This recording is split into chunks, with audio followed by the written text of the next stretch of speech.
3 paparazzi, 1 bodyguard, 1 publicist, 1 boom mic handler, all following around the celebrity and snapping pictures of him as though he were Charlie Sheen sneaking into a monastery. The A-list mega package also came with a souvenir DVD for no extra charge, plus your face on one of those cheesy fake gossip magazine covers with a custom-made headline. The cost for the A-list mega package? $4,000.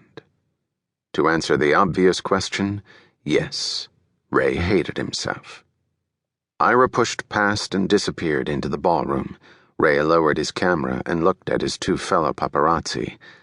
Neither one of them had the loser L tattooed on their forehead because really, it would have been redundant. Ray checked his watch. "Damn," he said. "What?" "We still have 15 minutes on the clock."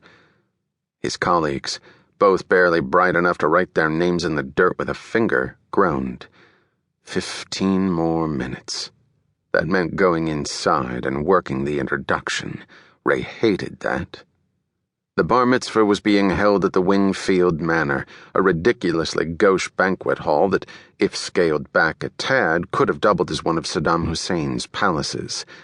There were chandeliers and mirrors and faux ivory and ornate woodwork and lots of shimmering gold paint.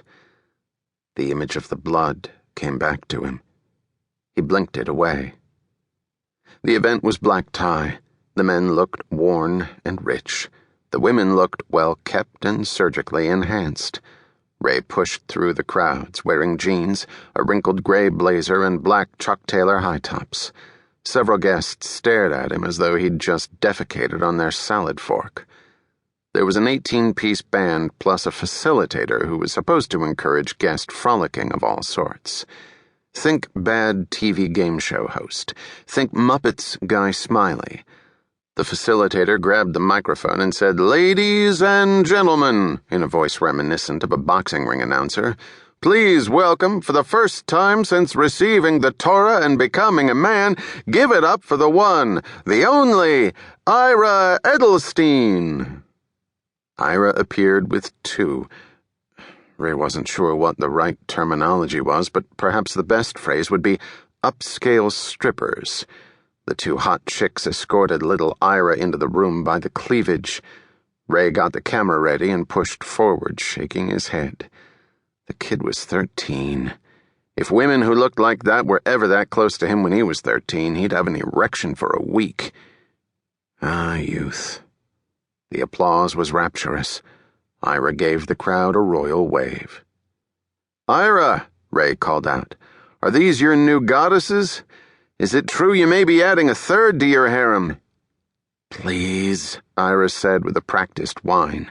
"I'm entitled to my privacy." Ray managed not to vomit. "But your public wants to know." Fester the sunglassed bodyguard put a large mitt on Ray, allowing Ira to brush past him. Ray snapped, making sure the flash worked its magic. The band exploded. When did weddings and bar mitzvahs start playing music at a rock stadium decibel into the new celebration anthem, "Club Can't Handle Me"? Ira dirty danced with the 2 hired helpers.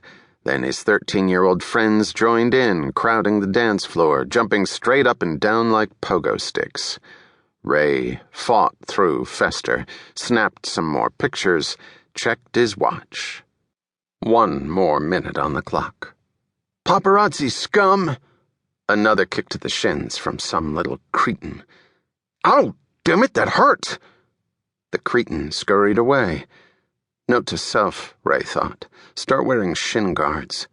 He looked over at Fester as though begging for mercy. Fester let him off the hook with a head gesture to follow him toward the corner. The corner was too loud, so they slipped through the doors. Fester pointed back into the ballroom with his enormous thumb. "Kid did a great job on his Haftarah portion, don't you think?" Ray just stared at him. "I got a job for you tomorrow," Fester said. "Groovy. What is it?" Fester looked off. Ray didn't like that. Uh-oh. "It's George Queller." "Dear God." "Yes, and he wants the usual." Ray sighed. George Queller tried to impress first.